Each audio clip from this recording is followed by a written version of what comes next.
Has anybody ever had a soil test done? Okay. I'll talk about the process on that because you really need to. And one's good for years unless we're trying to correct something. It's about 15 samples. We'll just use the lawn for example. And we have a soil probe. We have a couple of soil probes that you can check out for our office so you don't have to get a spade out there and dig your lawn up. So we'll take 15 samples, 6 inches deep, 0 to 6 inches. And then mix those together, and from that mix we need 2 cups or a pint.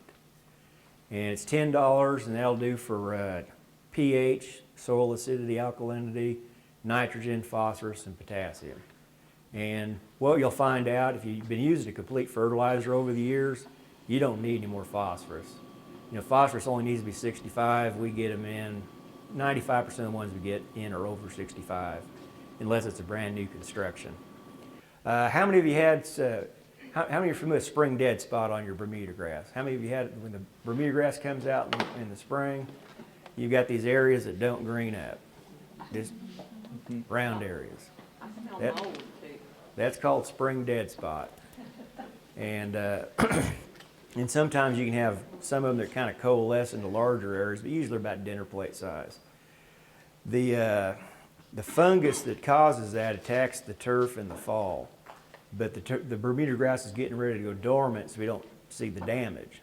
It's just the next spring that we have these areas that don't green up. And OSU's been doing a lot of research on fungicide applications, and they finally have got it, some years it would work great, some years it wouldn't work at all. They finally got it narrowed down to a fairly narrow window of soil temperature to put the fungicides down.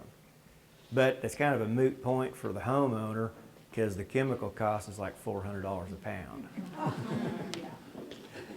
So as far as homeowners go, the best thing you can do is don't apply nitrogen fertilizer after September 1st. Easy to grow azaleas.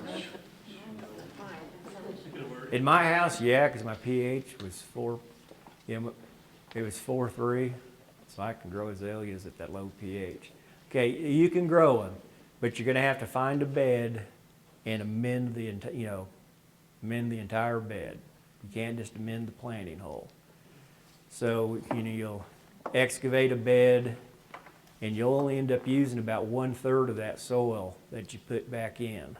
So you'll have to find a place for the other 2/3.